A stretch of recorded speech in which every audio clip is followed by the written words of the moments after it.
हम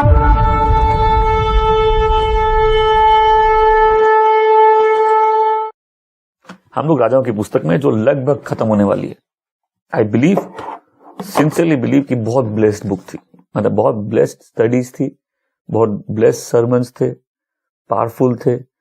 इस पूरी सीरीज में हमारा मनन जनरेशन पे रहा, बाप बेटों के रिलेशनशिप पे रहा, परमेश्वर पीढ़ियों में कैसे काम करते उस पे रहा, परमेश्वर की योजनाओं पे रहा, रिवाइवल्स में रहा, रिवाइवल से जुड़ी चीजों में रहा, प्रार्थना में रहा, परमेश्वर की अद्भुत मदद जो परमेश्वर भेजते उन लोगों के लिए जब वो विनम्र होते उस पे रहा।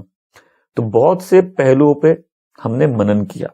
लास्ट वीक हमने 34वें अध्याय की पद संख्या 1-2 से इस बात पे मनन किया कि और वो पूरे दिल से परमेश्वर का खोजी हो गया। आज है खोजी पार्ट 2। जब योशिया राज्य करने लगा तब वो 8 वर्ष का था और यरूशलेम में 31 वर्ष तक राज्य करता रहा।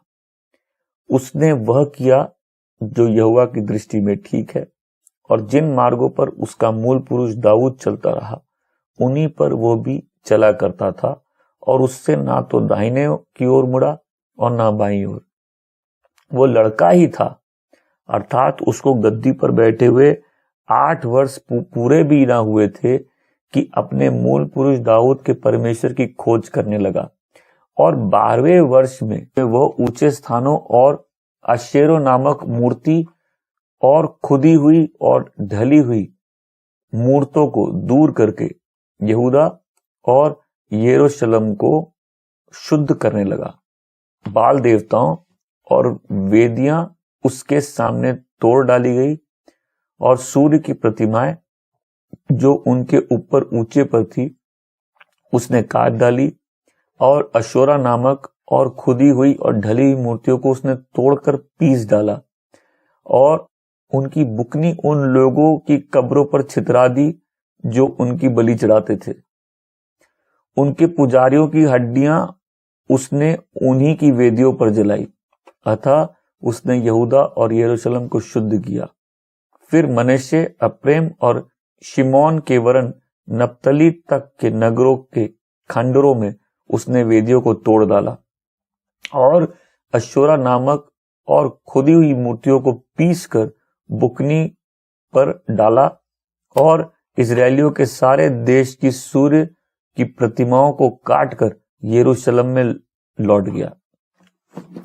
वह अपने मन से, पूरे मन से परमेश्वर का खोजी हो गया। बुकनी मतलब चूर्ण, पाउडर, मतलब उसको तोड़ के शांति नहीं मिली, उसने पीस दिए सब कुछ और जो लोग उसकी आराधना करते थे उन्हीं की कब्रों में वो डाल दिया। वह पूरे मन से परमेश्वर का खोजी हो गया। जब आप बाइबल पढ़ते प्लीज उसको मार्क करिए, इन स्टोरीज को मार्क करिए। हर स्टोरी में एक राजा है, एक प्रॉफिट है। तो आपको stories, live stories, generation, actual में पुराना विधान यहां खत्म हो जाता है। यहां बस इसके बाद एजरा, नेहमाया, वहां पुराना विधान खत्म हो जाता है एक्चुअल में। कितने लोग समझ रहे इस बात को? तो आप जब बाइबल पढ़ेंगे एडम से लेकर नूह तक, जेनेसिस चैप्टर 9 जहां फ्लड आती है, नूह से लेकर अब्राहम तक, जेनेसिस चैप्टर 12 जहां प्रभु अब्राहम को बुलाते हैं, 12 से 50 अब्राहम, उसका बेटा इसहाक, उसका बेटा याकूब, याकूब के 12 बेटे जो इजराइल बने। फिर 400 साल वो मिस्र में रहते हैं, निर्गमन से प्रभु उनको बाहर लेके आते हैं। वहां से लेकर जजेस की बुक तक, न्यायकर्ताओं की बुक तक क्या है, फिर इजराइल में न्यायकर्ता होते हैं, फिर राजा होते हैं। फिर राजा की बुक के एंड में क्या होता है, इजराइल 2 भाग में बढ़ चुका था, ये सबको याद है। अब तो उत्तर भाग अब ऑलरेडी तितर बितर हो गया, वो कभी वापस नहीं आए हैं। ये आपको जानना है। उत्तरी भाग कभी, बाकी गोत्र कभी वापस आए नहीं। यहूदी हो गए दाऊद के घराने के लोग, यहूदा गोत्र के, वो अब इसके बाद जेहोयाकीम बोल के राजा होता है, वहां के बाद बेबीलोन का राजा उनको ले जाता है। उसके बाद 70 साल बाद वो लोग वापस आते हैं, ओके, जो नहमाया और एजरा की पुस्तक में है। उसके बाद एक गैप है, मलाकी, फिर प्रॉफिट्स और पोएम, ये सारी है। उसके बाद प्रभु यीशु आते हैं, इजराइल का असली राजा आ गया। तो आपको याद होगा कि यहूदियों का राजा जन्मा, उसने क्रूस पे लिख दिया था यहूदियों का राजा, हिंदुओं का राजा नहीं, मुस्लिमों का राजा नहीं, यहूदियों का राजा। ओके, सो राजा की पुस्तक में आखिरी राजा जेहोयाकीम यहां होता है और वहां यीशु मसीह, उसके बाद अगला राजा पैदा होता है। कितने लोग को समझ में आए? अच्छी लगी मेरी बात? थोड़ा क्लियर हुआ? ओके, वो अपने मूल पुरुष दाऊद के समान, उसके पद चिन्हों पर। और दाऊद और योशिया के जन्म काल में 400 साल का लगभग फर्क है। तो हम लोग जो ये स्टोरी पढ़ रहे हैं, कई बार स्टोरी में एक लाइन 10 साल की है, एक लाइन 1 साल की है। तो जब हम लोग राजा की पुस्तक दाऊद से यहां तक आए हैं, तो वो 400 साल का टाइम पीरियड है। ये 8 साल की उम्र में राजा बना और 31 साल इसने यरूशलेम पे राज किया। लेकिन एक ही पंक्ति हमारा मनन है कि उसने परमेश्वर की नजर में जो सही है वो किया और अपने मूल पुरुष दाऊद, मतलब अपने पिता दाऊद के समान परमेश्वर का खोजी हो गया। और ना परमेश्वर की विधियों से ना वो दाहिने मुड़ा, ना बाई ओर मुड़ा। आप जो पढ़ रहे हैं एक लाइफ स्टोरी है, वो एक लाइन कि वो परमेश्वर का खोजी होगा, एक दिन की बात नहीं है, वो उसके पूरे जीवन की बात है, उसके जीने के तरीके की बात है। अब सोचिए, जब आप प्रभु का वचन सुनते हैं, आप रिवाइव होते हैं, लेकिन कितनी बार वो एक्साइटमेंट 1-2 दिन का रहता है? होता है ऐसे? इसकी लाइफ में कुछ तो होगा ना, डीप एनकाउंटर होगा गॉड के साथ, कि उसके इफेक्ट्स लाइफ लॉन्ग रहे। जिस दिन आपको नया जन्म मिला, उसका इफेक्ट आज तक आप देख रहे हैं, वो डीप एनकाउंटर है गॉड के साथ। सोचा कभी आपने ऐसे? जैसे आपको भी दमश्क के रास्ते प्रभु यीशु मिल गए, आपकी लाइफ चेंज हो गई। आमीन। तो सोचिए उस व्यक्ति का एनकाउंटर परमेश्वर के साथ कितना डीप होगा, क्योंकि कितने लोग एक्साइटेड हो जाते हैं। क्या एक्साइटमेंट खाली काफी होता है? आप सर्विस में आए, आपको खुश हो गए। मैंने वही बोला, रिवाइवल क्या है? आप आग पकड़े, उसका इफेक्ट आपकी लाइफ में आएगा। जब प्रभु की बातें दिल में गहरी जाती है, डिसीजंस लेते हैं लोग, मन बनाते हैं, नए प्लान्स परमेश्वर के सामने रखते हैं, उनके जीवन की योजना, डायरेक्शन सब बदल जाते हैं। कुछ तो उसकी लाइफ में हुआ होगा कि ये एनकाउंटर्स जो उसके परमेश्वर के साथ थे, वो उसके जीवन में इतना प्रभाव डालते हैं कि वो पूरी लाइफ उस पाथ से कभी हटता नहीं है। तो ये जो भी हुआ, ये एक मेयर एक्साइटमेंट नहीं है, क्योंकि एक्साइटमेंट के रूट्स डीप नहीं होते। जब आप खाली उत्तेजित होते हैं, वो भावनात्मक लेवल है। भावना में जो भी हो रहा है उसकी जड़ें गहरी नहीं है। लेकिन जो काम आदमी के आत्मा में होते हैं, वो फल लेके आते हैं जीवन में। तो पहली बात हम लोग को आज जो समझने है कि ये एनकाउंटर उसका परमेश्वर के साथ कितना गहरा होगा कि जरूर उसके सोचने के ढंग में बदलाव आए होंगे। आप पूरे राज्य का नक्शा बदल दो, कुछ तो आपकी सोच होगी ना जो दूसरों से नहीं मिलती। कुछ तो आपके इरादे होंगे जो सीधा परमेश्वर की प्रेरणा से जन्मे होंगे। कुछ तो आपकी सोच बनी होगी जो परमेश्वर की उपस्थिति में खड़े होकर आई होगी, जो गॉडली काउंसिल से आई होगी, परमेश्वर के वचन से आई होगी। कुछ तो आप सही और गलत में फर्क करना सीखे होंगे। अब सही गलत सबको मालूम है, सही करना मुश्किल है, जो सही करता है वो समझदार है। हमको पहले अपने आप से पूछना है, क्या अगर हमारी उत्तेजना सिर्फ भावनात्मक है तो उसके कभी फल नहीं आएंगे, क्योंकि उसकी कोई जड़ें गहरी नहीं है। परमेश्वर से मिलना क्या होता है? एनकाउंटर क्या होता है? वो एनकाउंटर आदमी की सोच, उसके विचार, उसकी भावनाएं, उसके कन्विक्शंस, उसके डिसीजन, सब पर उसका प्रभाव होता है। कोई फायदा नहीं है आपका कलीसिया आकर अगर आपके सोच, जीने के तरीके, आपके विचार, आपके डिसीजंस, उन पे प्रभाव नहीं पड़ रहा। इसलिए मैंने आपको शुरू में बोला चर्च मत खेलिए। कोई फायदा नहीं आप इस चर्च को अटेंड कर, आपकी लाइफ चेंज नहीं हो। आप डार्कनेस ऑफ द वर्ल्ड के मेंबर नहीं है, लाइट ऑफ द वर्ल्ड के मेंबर है। और लाइट जिसके लाइफ में आती है उसकी शैडो जहां पड़ती है वो शैडो का भी इफेक्ट होता है। जब आप कभी भी लाइफ में सीधा चलने लगेंगे ना, तो सारे टेढ़े लोग आपके पास आ जाएंगे और आपको तरह तरह की बातें बोलने लगेंगे। कितने लोगों के साथ ऐसा होता है? आपको क्यों सुननी है उनको जो बोलना है? आपको तो अपने विश्वासी जीवन को ऐसे नापना है, क्या हम प्रभु की उपस्थिति में बदल रहे हैं? क्या मेरा जीवन प्रभु के वचनों से, उसकी उपस्थिति से, उसके प्रेम में बेहतर हो रहा है? और देखिए ना, असली रिवाइवल का इफेक्ट हार्ट में है, माइंड में है, लाइफ में है। आमीन। ये एक्साइटमेंट से बियॉन्ड होना चाहिए। आज अच्छा लगा, कल बुरा लगा, ऐसे नहीं। प्रभु की उपस्थिति में सोच पे गहरे प्रभाव पड़ते हैं, मन के गढ़ टूट जाते हैं, सोचने का तरीका बदल जाता है। हम मजबूर हो जाते हैं कुछ बातों के बारे में सोचने के लिए। वो पाप जो आप करके भी भूल गए हो, जब आप प्रभु का वचन सुनेंगे वो आपको याद आ जाएंगे। कई बार आप बोलेंगे ये आप पे दोष लगाते हैं आप कुछ नहीं करते, आप वचन सुनेंगे, अपने आप वो बातें जो आप भूलना चाहते हैं आपको याद आ जाएगी। जब तक आपकी सोच उस बारे में नहीं बदले, जब तक आप प्रभु के सामने उन इश्यूज को रिजॉल्व करके उसके चरणों में समर्पित ना कर दे, जब तक आप आसमानी शांति से भर के जीना चालू नहीं कर दे। जब किसी भी लाइफ को हम लोग मेजर करते हैं, उस लाइफ की वर्थ, उसका मूल्य, वो कैसे जिया उसमें, राइट। बट कोई व्यक्ति कैसे जिएगा जब तक उसकी कोई सोच नहीं है। जैसे मैं आपको अगर कोई डिसिप्लिन बता रहा हूं तो ये मेरी एक सोच से निकल रहा है, मेरे सोचने के तरीके से निकल रहा है। एम आई राइट? तो जो सोच होती है वो पूरी लाइफ को शेप करती है। अगर प्रभु के वचन जीवन के बारे में हमारी सोच ना बदले तो क्या फायदा? अगर आप चर्च जाके खाली एक रीति के अनुसार कर रहे हैं, रीति अपने आप में अच्छी है, क्योंकि जैसा यीशु की रीति थी वो प्रार्थना करने गए, उनका लाइफ स्टाइल था।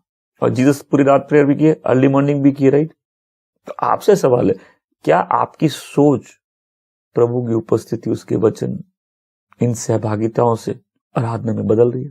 प्रभु की उपस्थिति में प्रभु का एक हिस्सा जब आप पकड़ लोगे ना, आपके अंदर अपने आप बदलाव आने लगेंगे। कुछ चीजों का टेस्ट आपके अंदर से चला जाएगा। आप इस कहानी को जो शायद कि ठीक से पढ़ेंगे, उसको परमेश्वर के वचन मिल गए थे, उसको नियम जो इतने समय से कहीं खो गए थे उसको वो मिल गए नियम। कितने लोगों ने कहानी पढ़ी है ये वाली? उसको नियम की किताब मिल गई थी। और उसके बाद जितने रिफॉर्मेशन आए वो नियम के हिसाब से आए। दैट मीन्स इसकी लाइफ में जो पूरी लाइफ ये लेफ्ट और राइट टर्न नहीं करता है, इसका मतलब है कि वो गॉडली एनकाउंटर्स, वो परमेश्वर के साथ, वचन के साथ एनकाउंटर भी परमेश्वर के साथ एनकाउंटर है। संगति में उपस्थिति भी परमेश्वर के साथ एनकाउंटर है, उसकी उपस्थिति में आराधना भी परमेश्वर के साथ एनकाउंटर है। गॉडली काउंसलिंग लेना और लीडर्स जो डायरेक्शन दे रहे हो सुनना, वो भी परमेश्वर की उपस्थिति के साथ एनकाउंटर है। कितने लोग समझ रहे इस बात को? तो डेट मीन्स उसकी लाइफ में जो प्रभाव होंगे, उस प्रभाव ने उसकी सोच को इतना गहरा प्रभावित किया कि पूरी लाइफ लॉन्ग उसकी जर्नी बन गई प्रभु को परस्यू करना, प्रभु के पीछे चलना। आमीन। हर विश्वासी को अपने आप से पूछना कि क्या वो एनकाउंटर्स मेरे ऊपर छाप छोड़ के जा रहे? कोई ऐसा होगा नहीं प्रभु से मिले और उसकी लाइफ चेंज नहीं हो। हमको तो खाली मिलने के तरीके बनाने हैं, क्योंकि परमेश्वर के साथ हर एनकाउंटर एक छाप, आपको परमेश्वर का कुछ हिस्सा मिल जाएगा। आमीन। परमेश्वर के शब्द आपके साथ चिपक जाएंगे, आपके साथ रह जाएंगे, आपके प्राणों के साथ रह जाएंगे। उसका इफेक्ट आपके सोचने पे होगा, और जैसा आदमी सोचता है वैसा ही वो है। वो मूर्तियां क्यों हटाएगा अगर उसकी नजर में मूर्तियां गलत नहीं है तो? और आपको कहां से मालूम चलेगा वो गलत है सही है? जब आप परमेश्वर का वचन पढ़ोगे। तो परमेश्वर ने अपने नियम में क्या बोला? बोला स्वर्ग के नीचे, पृथ्वी पर और पानी में किसी भी चीज की कॉपी बना के, किसी की प्रतिमा बना के तू उसकी आराधना ना करना। ओके। तो पहला नियम है, तू अपने परमेश्वर से अपने पूरे मन, दिल, प्राण, शक्ति से प्रेम करना। दैट मीन्स मेरे प्यार में सिर्फ हम नहीं बोल सकते कि मेरा प्यार प्रभु से स्पिरिचुअल है, नहीं, उसमें मेरी बॉडी भी एंगेज होनी चाहिए, उसमें मेरा माइंड भी एंगेज होना चाहिए। माइंड के सारे फंक्शन है, मेरी सोचने की कैपेसिटी, परमेश्वर के वचन पे मेरा मनन होना चाहिए। हम अपने मन से डिसीजंस लेके अपने आप को उसके और करीब लाए। हम अपने लाइफ में गॉडली प्लानिंग करें, अपनी भावनाओं से भी परमेश्वर से प्रेम करें। एक परमेश्वर की चीजों में एक उत्साह होता है, एक आनंद होता है। अपनी शक्ति से प्यार करें। और मैं इसलिए बोलता हूं, जब हम लोग वर्शिप और प्रेयर में इकट्ठा होते हैं, उस समय अगर आप फ्रेश नहीं है, ये भी परमेश्वर का अनादर है, राइट? क्योंकि आपको शरीर से भी प्यार करना है, और इसका मतलब ये भी है कि शरीर को पवित्र भी रखना है। But at the same time आप बिना स्ट्रेंथ के कैसे वर्शिप करोगे? तो ये उसके जीने का तरीका तब बना जब वो गॉडली एनकाउंटर्स उसके जीवन में गहरी छाप छोड़ के गए। कन्विक्शंस, गॉडली कन्विक्शंस, हम कन्विक्टेड है, इस बारे में मेरा मन बना हुआ है। जब हमारे मन किसी चीज के बारे में नहीं बनते, हम जीवन भर कंफ्यूज रहते हैं। निश्चित वो अपने मन में कुछ बातों को लेके निश्चित था। आप तब तक पाप से संघर्ष करेंगे जब तक कुछ बातों को लेके आप निश्चित नहीं होंगे। जब आप निश्चित हो जाएंगे, दैट मीन्स अब आप कन्विंस्ड है, आप परसुएडेड है, आपका मन बन गया है, आपने चीजें निर्धारित कर ली है, उसका इफेक्ट लाइफ में होगा। अगर आपने निश्चित कर लिया कि ये रास्ता गलत है, तो आपने ये भी निश्चित किया ना कौन सा रास्ता सही है। जिस व्यक्ति ने निश्चित नहीं किया, उसको कैसे वो सही रास्ते पे चलेगा? आपके जीवन में रुकावट है, आपके मन में सवाल है, आपकी लाइफ में सताव है, और जिन चीजों के लिए सताव है, अगर आप निश्चित नहीं है तो वो सताव तो आप पे बिल्कुल प्रभावी हो जाएगा। अगर आप परमेश्वर के मार्ग को लेकर निश्चित नहीं है, तो आप पे तो प्रभाव हो जाएगा। आप अच्छा करने निकलिए, आपको जीवन का मतलब समझ में आएगा। बुरा करिए, शैतान मदद करेगा, बोलेगा हमको इसकी हेल्प करनी है, सब रास्ते खुल जाएंगे। आप अच्छा करिए, देखिए कितना डिफिकल्ट है। और जो व्यक्ति सही जीना चाहता है लेकिन निश्चित नहीं है मन में, यही रास्ता सही है, वो हर बार कंफ्यूज होगा। गॉड के साथ एनकाउंटर्स मन के गढ़ों को तोड़ते हैं, माइंड को शेप करते हैं, मन को निश्चित करते हैं सही मार्ग के बारे में।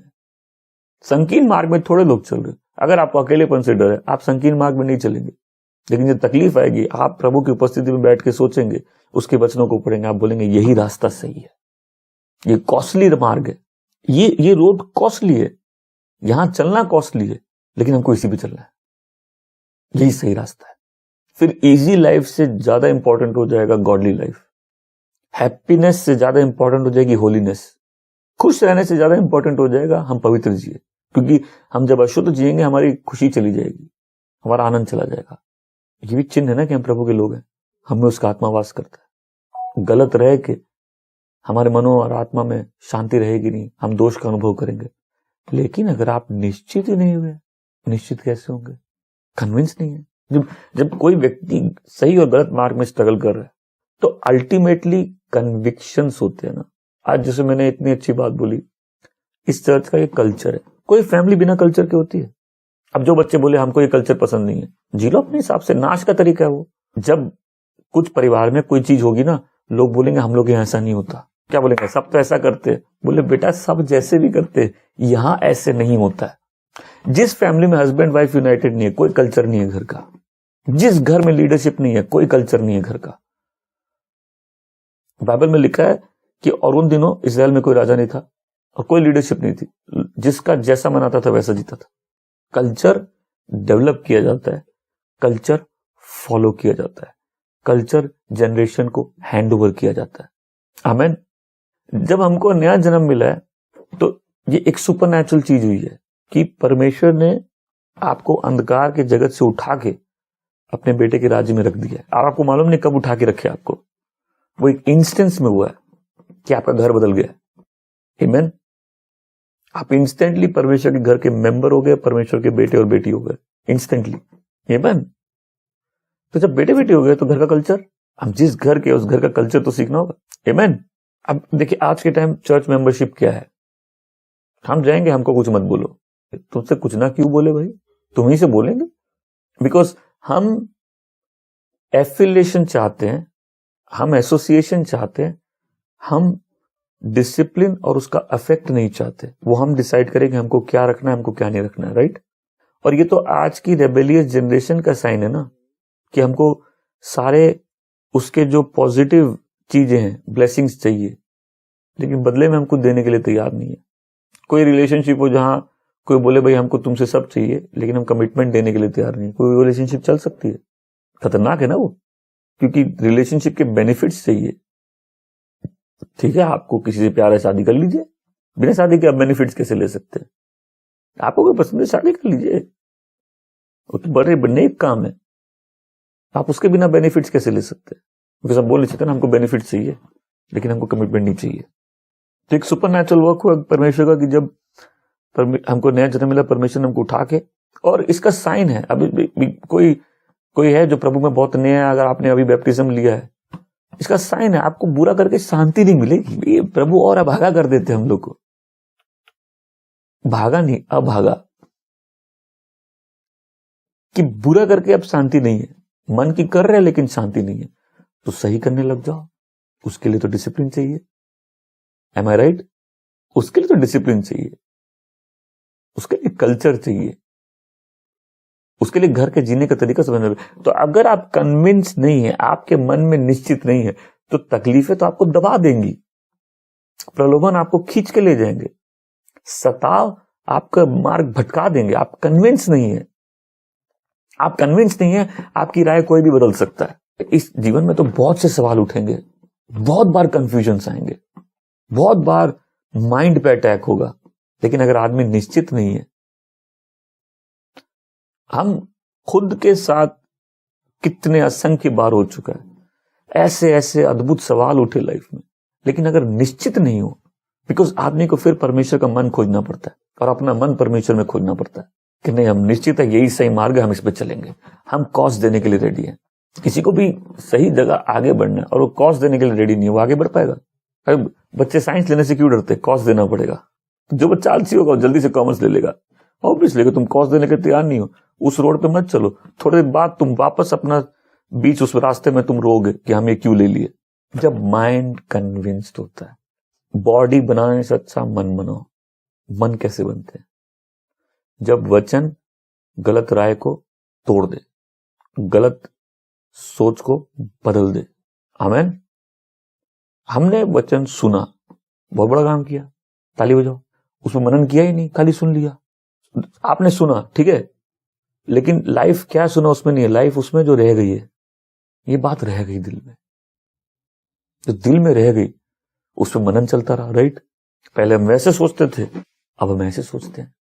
ये बात बताइए, आप प्रभु के दिन के बारे में कैसे सोचते? बदल गया? प्रभु के दिन का सम्मान बढ़ा? इस दिन की वैल्यू समझ में आई? इस दिन विशेष आनंद का अनुभव होता है? इस दिन आराधना की एक इंपॉर्टेंस समझ में आई? कैसे बदला? आप यहां टिके रहे, तभी सुनते रहे, सीखते रहे, कुछ बातें दिल में लग गई, साथ रह गई। आमीन। अब आपको कोई लॉर्ड्स डे में देखेगा तो बोले क्या है? बोले इस घर का कल्चर है, हम जिस घर के मेंबर है वहां का कल्चर है ये, क्योंकि बिना कल्चर के कोई मेंबरशिप नहीं होती। एक तरीका तो होता है, प्रोटोकॉल से कुछ होता है। राइट? तो जो बातें लाइफ में हमको दिल में नहीं जा रही, उसका कोई प्रभाव नहीं है लाइफ में, हम कन्विंस्ड नहीं है। एक 8 साल का बच्चा गद्दी में बैठता है, 16 साल की उम्र में पूरे तुम तो बहुत छोटे हो।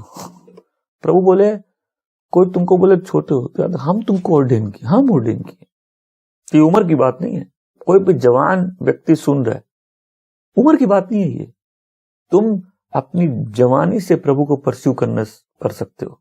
कोई भी इतिहास देख लो, जो भी जवानी से प्रभु के पीछे लगा उसकी लाइफ बहुत फ्रूटफुल हुई है, उसकी लाइफ का इफेक्ट बहुत हुआ है। हमें आपको बोलेगा हम तो जवान नहीं रहे, अब क्या करेंगे?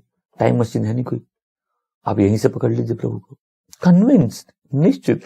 क्या आप निश्चित आप जिस मार्ग पे चल रहे हैं वो सही है?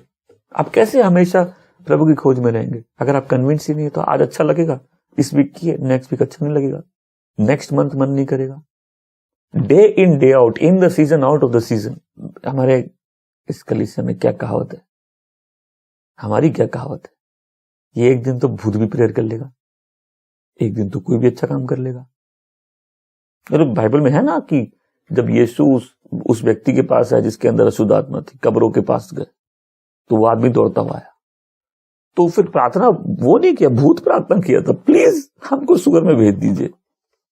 तो भूत प्रेयर भी किया, प्रभु उसकी प्रेयर भी सुन लिए, तो एक दिन तो भूत भी प्रेयर कर लेगा और उसकी प्रार्थना का जवाब भी मिल जाएगा। जो भूत रोज प्रेयर करेगा भूत नहीं रहेगा वो। जब हम उस मार्ग के बारे में निश्चित नहीं है, प्लीज जवान लोग, बूढ़े लोग, बीच वाली उम्र के लोग, सोचो, क्या तुम कन्विंस्ड हो? क्या आप कन्विंस्ड है इस रास्ते पे आपको चलना है? क्या आप कन्विंस है प्रभु का मार्ग से? फिर चुनौतियों से मत डरो। चुनौती कुछ नहीं कर सकती आपका, क्योंकि जो दिमाग में हावी हो जाएगा वो जीवन पे हावी हो जाएगा। देखिए, जब कोई हम पे प्रेशर डालता है ना, सारा प्रेशर होता है माइंड चेंज कर लो, और जो प्रेशर डाल रहा है जब उसको दिख जाता है ना, माइंड चेंज नहीं करेगा, वो पहले से जरा गुस्सा हो जाता है, उसको मालूम है उसकी दाल गली नहीं, इसका माइंड चेंज हुआ नहीं। ये कन्विंस है इस चीज के बारे में। और लाइफ में रिस्पेक्ट, आपकी रिस्पेक्ट कोई नहीं भी करता हो क्योंकि आपके उसके मार्ग नहीं मिलते, लेकिन जब आपके स्ट्रॉन्ग कन्विक्शन कोई देखता है, उसके मन में जरूर रिस्पेक्ट होता है कि जो भी है ये आदमी अपने पद पर स्ट्रांग है। जिनके कन्विक्शंस नहीं होते वो कोई रिस्पेक्ट कमांड नहीं करते। जब आदमी किसी पद के बारे में अनिश्चित होता है, वो वचन खोजता है, परमेश्वर से पूछता है प्रार्थना में, गॉडली काउंसलिंग लेता है, और ऐसा नहीं कि उसको सही गलत मालूम नहीं है, वो कन्विंस नहीं हो पा रहा। एम आई राइट? जब एक बार उसको परमेश्वर का वचन और सत्य कन्विंस कर दे, तो जो लोग कन्विंस नहीं है वो प्रभु के साथ सीरियस नहीं है। सुन तो रहे लेकिन बातें रह नहीं रही अंदर। एक बार आप कन्विंस हो जाए, आप खतरनाक हो जाते हैं, आपकी लाइफ फ्रूटफुल हो जाएगी, आपके पास स्पीड आ जाएगी, आपको रोकना मुश्किल हो जाएगा, एक इफेक्टिवनेस दिखेगी आपके डिसीजंस में, आप चीजों को, सही काम को करने का एक नया पावर अपनी लाइफ में अनुभव करेंगे, क्योंकि आपने अपने मन पर विजय पा ली। आमेन। तो जब हम लोग स्टोरी में देखते एक 16 साल का लड़का, बिकॉज जब आप सफाई अभियान चालू करते हो तो सारे गंदे लोग आपके पीछे पड़ जाते हैं, और 31 साल तक अपने जीते जी सफाई अभियान चालू रखने का मतलब है कि बहुत से ऐसे एडवाइजर्स हैं जिनके एडवाइस गलत है, उनको भगाना होगा। बहुत से मूर्ख है जो मूर्खता से अपनी नहीं मुड़ना चाहते, उनको सबक सिखाना होगा। बहुत से मूर्ख है जो मृत्यु मांग रहे, राजा से भीख मांग रहे, हमको प्लीज मौत दे दो, उसको उनको देनी पड़ी होगी। हमने परमेश्वर की उपस्थिति में उसके वचनों के साथ जब समय बिताया, हम कन्विंस्ड है ये मार्ग है, तो भाई तुम्हारी जान चली जाए इसमें हम तैयार हैं। बिकॉज गलत मार्ग में लंबा जीने से अच्छा सही मार्ग में छोटा जियो। गलत ढंग से लंबी लाइफ जीने से अच्छा अच्छे ढंग से छोटी लाइफ जियो। यीशु भी तो छोटी लाइफ जिए, कोई बड़ी लाइफ तो नहीं थी। ये बात अलग है, अभी तक जिंदा है वो। जो मरे वो फाइनल मर गए, लेकिन यीशु मर के उठ गए। वो कहते मैं वो हूं जो था, फिर मरा, फिर अब मैं जिंदा हूं। कितने लोग कन्विंस्ड है कि गलत रह के लंबे जीने से अच्छा है सही रह के छोटा जियो। पर थोड़ा बेटर ऑप्शन देते, सही रह के लंबा जियो ना। 31 साल राजा रहना, 8 साल की उम्र से राज कर रहे। हालांकि आप इसकी मौत देखेंगे बड़े अजीब ढंग से हुई है। काफी दुष्ट लोग लंबा जी लिए, ये एक मूर्खता में मर गया। बट इसकी ओवरऑल रिपोर्ट कार्ड आप जो गार्डनिंग का सब्जेक्ट था उसमें आप ठीक नहीं निकले, आप कुकिंग में ठीक नहीं निकले, लेकिन ओवरऑल लाइफ, मेरी बात समझे? अब जब इसकी लाइफ का मैंने कहता है ये परफेक्ट था।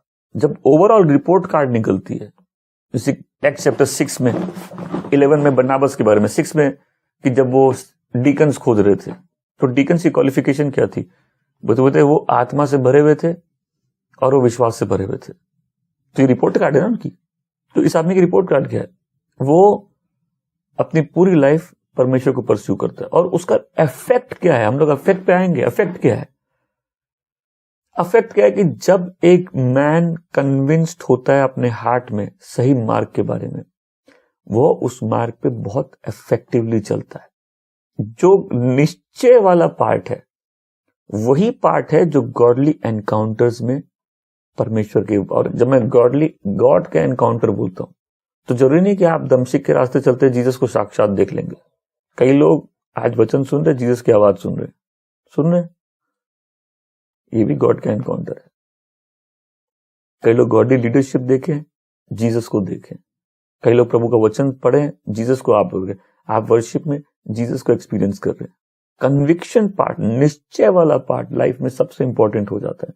जहां आदमी कन्विंस है नहीं यही जीने का तरीका, हम इसी पे चलेंगे, तब वो आदमी खतरनाक है। आमीन। और यही बॉयज और मैन को यही सेपरेट करेगा, जो खाली फीलिंग बेस्ड लोग हैं और जिनके कन्विक्शंस डीप है, लाइफ में यही सेपरेट हो जाते हैं। कई लोगों को सिर्फ अच्छे माहौल से कुछ नहीं होता है। आपको परमेश्वर की उपस्थिति कुछ चीजों के बारे में सोचने के लिए, निश्चय करने के लिए, डिसीजंस लेने के लिए मजबूर कर देगी। आमेन। कोई स्ट्रांग होता है तो वो गॉड की प्रेजेंस में होता है। अबे हम लोग इसी एक लाइन पे हैं कि इसके कन्विक्शंस, इसके डिसीजंस, इसकी सोच गहरी होगी। शैलो लाइफ ऐसे फ्रूट्स उत्पन्न नहीं कर सकती कि कोई महान व्यक्ति की आप कहानी पढ़ेंगे। हल्के विचार गहरी जीवन को जन्म नहीं दे सकते। तो परमेश्वर का कुछ तो इसके पास रह गया होगा ना। आप आराधना करोगे, आप वचन सुनोगे, आप परमेश्वर की उपस्थिति में बैठने की कोशिश करोगे, और ऐसा नहीं हो सकता कि आपके जीवन में प्रभाव नहीं पड़े।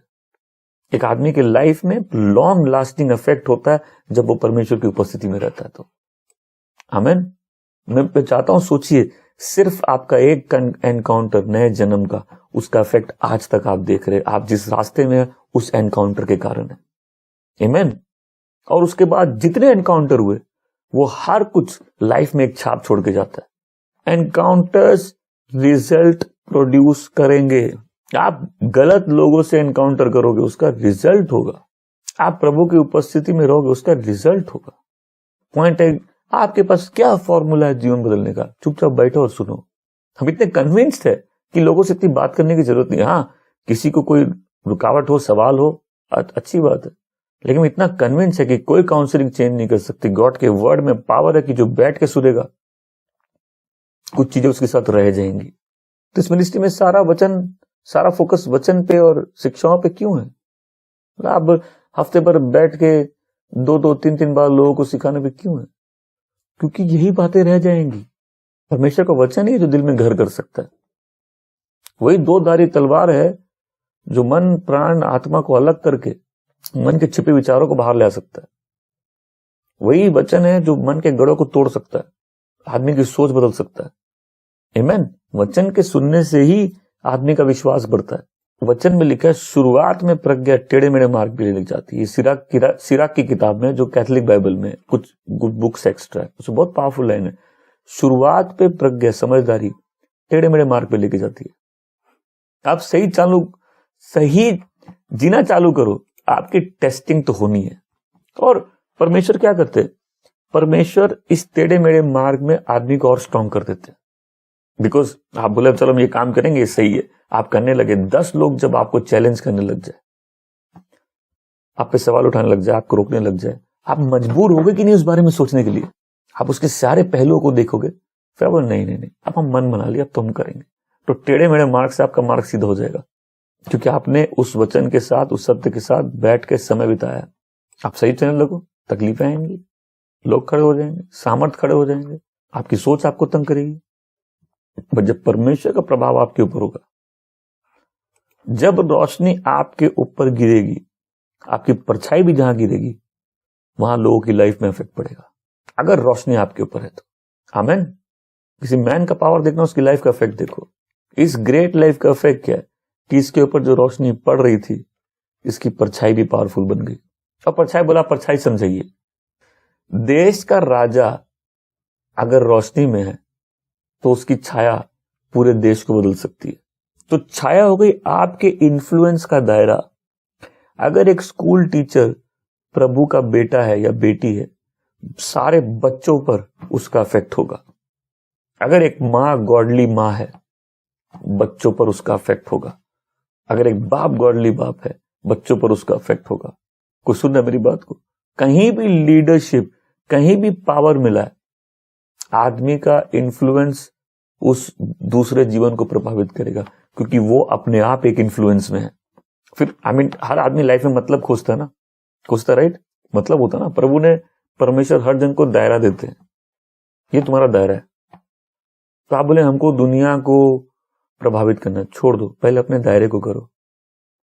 तुमको जहां परमेश्वर ने सामर्थ्य दिया है, जिन लोगों को ऊपर तुम्हारा इन्फ्लुएंस दिया है, क्योंकि छाया जहां गिरेगी वहां लोग प्रभावित होंगे, अगर तुम रोशनी में हो तो। आमीन। अब तो कोई ऐसा व्यक्ति हो सकता है, सोचिए, आप चाहते हैं आपकी लाइफ इफेक्टिव हो, आपकी लाइफ ब्लेस्ड हो। मेरे को दिखा दो एक व्यक्ति जो उपस्थिति में शेप हुआ हो और उसकी लाइफ दूसरों को आशीषित ना करे। अब तुम्हारे उस पड़ोसी को नहीं करेगी जो तुमको जानता नहीं है लेकिन उसको जरूर करेगी जिस पर तुम्हारी छाया आई है। आमीन। इसका स्कोप पूरा राज्य है। तुम्हारा स्कोप हो सकता है 4 लोग हो, लेकिन लाइफ इफेक्टिव तो होना है। तो ये परमेश्वर को खोजी होगी। कैसे हो गया? सब कोई कुछ ना कुछ खोज रहे हैं, हर कोई कुछ खोज रहा है। ये जवान लड़का परमेश्वर को खोज रहा था। देखो, दाऊद जवानी से परमेश्वर के पीछे था, सैमुअल परमेश्वर के घर में पला था, यूसुफ परमेश्वर से बचपन से प्यार करता था, तिमोथी जवानी से बचपन से परमेश्वर का वचन पढ़ रहा था। और वचन कहता है जो मुझे खोजेंगे वो मुझे जल्दी पालेंगे। आमीन। स्पेशली जो आज यंग है, अगर यंग एज से कोई मैन गॉड को सीख करने लग जाए, और यंग एज कितनी डिफिकल्ट है, 15-16 में तो बच्चों के नखरे देख के ही आदमी घूम जाता है। ये बच्चा जब लाइफ के सबसे क्रिटिकल स्टेज में परमेश्वर का खोजी था। आमीन। और कितने लोग मानते, सब कोई कुछ ना कुछ खोज रहे हैं। कई लोग ब्लेसिंग खोज रहे हैं, कई लोग फाइनेंशियल फेवर खोज रहे हैं, कई लोग न्यू जॉब खोज रहे हैं, कुछ लोग खाली कुछ ही है जो परमेश्वर को खोज रहे हैं। ये परमेश्वर को खोजी, इसका इफेक्ट क्या है? पहले इसकी चिंता थी प्रभु के घर के बारे में, इसको प्रभु का घर ठीक करना था। आमीन। देखो, अगर मंदिर अच्छा होगा तो वर्शिप अट्रैक्ट करेगा, मंदिर साफ होगा वर्शिप अट्रैक्ट करेगा ना, वर्शिप करेगा। तो इसके माइंड में क्या था कि मंदिर को अच्छा बनाना है ताकि ये पुरानी ग्लोरी में आ जाए। आमीन। लोग खींचे चले आए मंदिर में वर्शिप करने के लिए, परमेश्वर का घर रिस्टोर हो ताकि वहां जितने सेवाएं होती वो रिस्टोर हो जाए। इसका दादा बहुत बड़ा मूर्ति पूजक था, इसने मूर्ति को चूर्ण बना दिया, चूर कर दिया। कोई परमेश्वर को खोजी है, उसका इफेक्ट कहाँ का? वो कंसर्न रहेगा परमेश्वर के घर के बारे में। नेक्स्ट चीज क्या उसकी लाइफ में? वो कंसर्न था परमेश्वर के राज्य के बारे में। अब देखो ना, इजराइल परमेश्वर का फिजिकल किंगडम है, राइट? इजराइल परमेश्वर का शारीरिक राज्य है ना। और यीशु ने हमको क्या किया? परमेश्वर के आत्मिक राज्य में ले आए। उसने बाल की वेदियों को तोड़ दिया, मूर्तियों को तोड़ दिया, उन श्राइन्स को तोड़ दिया, पूरे राज्य को साफ कर दिया, टेम्पल को रेस्टोर कर दिया। तो उसका कंसर्न था परमेश्वर का घर, क्योंकि परमेश्वर खोजिए। उसका कंसर्न था परमेश्वर का राज्य। और फिर वचन बोलता ना वो दाहिना गया ना बायां। सुनो, आप ऐसे चले, फिर इधर गए, घूम के वहां से इधर आए, फिर सीधा चले, फिर उधर चले गए, फिर घूम के यहां आए। आप कितना आगे बढ़ पाएंगे? लेकिन जो व्यक्ति ना दाएं गया ना बाएं गया, उसकी लाइफ की कंसिस्टेंसी और उसका पावर देखिए कि वो उस पद से ना दाएं मुड़ा ना बाएं मुड़ा। मीन यहूदा में ऐसा राजा फिर हुआ नहीं जो इतना कंसिस्टेंट हो। आमीन। हम लोग कितनी बार भटके हैं, दाएं गए हैं। कई लोग 1 साल ठीक जिए, 5 साल बैकस्लाइड हुए, फिर 1 साल ठीक जिए, फिर 6 साल बैकस्लाइड हुए, फिर एक नया चर्च मिला वहां गए, 1 साल ठीक लगा, फिर भटक गए, फिर वापस आए। आधी लाइफ चली होगी। योशिया की उम्र से चालू किए थे, बुढ़े दाऊद की उम्र में खत्म किए, लेकिन भटक के। फिर खाली योजना होने से नहीं होता, पैशन होना चाहिए। आप देखें, जो लोग के पास पैशन होता है, दूसरे लोग कितनी जल्दी प्रभावित होते हैं उनसे। कितने लोग देखे इस बात को? तो वो लोग, भाई सही तो हमको ही मालूम है, वो धुन कहां से लाते हो? तो धुन वाले लोग अलग ही होते हैं ना। तो ये एक राज है, लेकिन इसके पर्सनल एफर्ट्स मिले हुए इस पे। सही लॉ बनाने में, इंस्टीट्यूशंस को ठीक करने में दिमाग लगता है, धुन लगती है, सोच लगती है, समय लगता है। आप किसी ऐसी चीज में समय बिता सकते हो जिसमें आपकी धुन नहीं है। आई मीन, कौन प्रेयर करेगा जब प्रेयर के समय जान नहीं रही शरीर में, शरीर साथ ही ना दे? तो आदमी के कोई स्ट्रेंथ फील ना हो, कोई पैशन फील ना हो किसी भी मार्ग में आगे बढ़ने के लिए, खाली प्लान काफी है। अपने आप का आदमी को देना पड़ेगा, झोंकना पड़ता है उसमें, अपना समय देना पड़ता है। फिर ये देखो, इसका फोकस क्या था? ना तो ये देश तरक्की करे, लोग पढ़े लिखे निकले, इसका ऑब्जेक्ट था वर्शिप का रेस्टोरेशन, लोगों को परमेश्वर के करीब लेके आना। क्योंकि स्वाभाविक रूप से हम लोग सब एडिक्टेड है मूर्ति से, चाहे अनचाहे बहुत सी मूर्तियां होती जीवन में, लेकिन इसका ऑब्जेक्टिव क्या था? वर्शिप का रेस्टोरेशन। आमीन। नेक्स्ट, उस रिवाइवल का जो केंद्र था, मतलब किस उसके जो रेगुलेशंस थे, वो मतलब जो शेप लिया, कैसे लिया? परमेश्वर के वचन से। आप कुछ ठीक करोगे, ठीक कैसे करोगे? वचन से ठीक करोगे। आप गलत को सही अपने दिमाग से ठीक नहीं करोगे, वचन से ठीक करोगे। घर में लड़ाई है, ठीक है, कौन सही है? वचन जो कहता है सही है, वही सही है। तो जिस घर में ये नियम आ जाए कि ना आप बाप बड़ा ना भैया, सबसे बड़ा वचन आपको लगा वो रुपया बोलेंगे, राइट? तो जो लड़ाई हो रही है, कोई भी डिस्प्यूट है, सॉल्व कैसे होगा?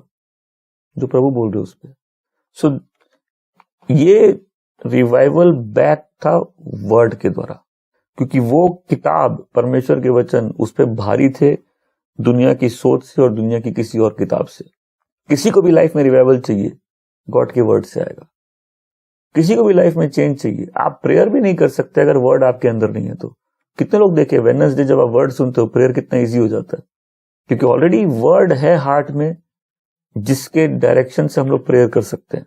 इसको वचन मिलते हैं, इसको पुराने उपदेश मिलते हैं, जो प्रभु के नियम होते हैं वो मिलते हैं, और वो रीजन बन जाता है उस वचन के अनुसार सारे चेंजेस लेके आने का। जितने रिवाइवल्स देखो, जॉर्ज व्हिटफील्ड, वेस्ली, अगर इनकी किताबें पढ़ेंगे तो इनका होली क्लब था, जहां ये मिलके वचन के बारे में डिस्कस करते थे, वचन एक साथ पढ़ते थे, और वही डिस्कशंस, वही फेलोशिप ग्रेट रिवाइवल्स को जन्म दी। आमेन। आपको लाइफ में रिवाइवल चाहिए, वचन से प्यार करिए। आपको रिवाइवल चाहिए, वचन से प्यार करिए। क्या हम आशीषित आज? क्या आप कन्विंस है ये मार्ग सही है? नहीं है तो टाइम लीजिए, और टाइम एक कमोडिटी है। कितना समझदार था डैनियल कि जब मौत पे बात आ गई थी, एक ही चीज चाहिए थी उसको, टाइम। उसको मालूम था अगर टाइम को सही यूटिलाइज किया जाए तो जहां सबसे घटिया परिस्थिति है वहां भी अपना एडवांटेज निकल आ सकता है। वचन आप सुन रहे हो, लेकिन इसके साथ टाइम नहीं बिताया तो कोई फायदा होगा? मान के चलो आज का वचन प्रभावशाली था, आप मानते हैं?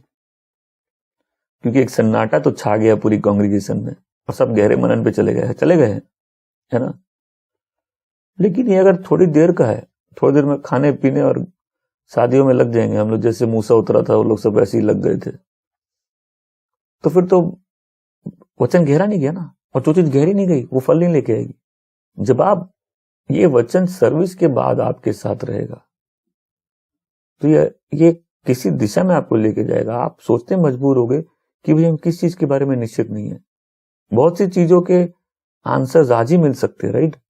तो गॉडली इन्फ्लुएंस के लिए किसी व्यक्ति की पूरी लाइफ एक दिशा में चला, कुछ तो एनकाउंटर्स होंगे ना जो पावरफुल होंगे। हालेलुया। आपके भी जीवन में जो एनकाउंटर्स है वो ऐसे ही पावरफुल बन सकते हैं। आमीन। हम प्रेज में टाइम स्पेंड करते हैं, हम वर्ड में टाइम स्पेंड कर रहे हैं, हम फेलोशिप में टाइम स्पेंड कर रहे हैं। यही तो गॉडली एनकाउंटर्स है जो लाइफ को शेप करते हैं। क्या आपकी लाइफ शेप नहीं हो रही?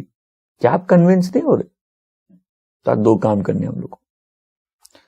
पहले तो इस कल्चर को लेके मन में और स्थिरता लानी है, राइट? और अपने आप को देना है। बट उसके बियॉन्ड अपने आप से पूछना है, क्या सही में हम कन्विंस है चीजों को लेके, कि मेरे स्ट्रगल से कारण ही है कि हम किसी बात को लेके निश्चित नहीं है। और बहुत से लोग ऐसे किसी चीज को लेके मन नहीं बनाए। मन कौन बनाएगा?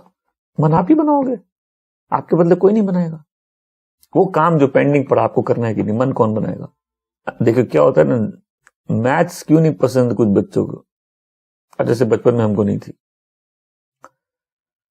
कि कोई भी प्रॉब्लम का सॉल्यूशन निकालने के लिए दिमाग की एक्सरसाइज करनी पड़ती है, राइट?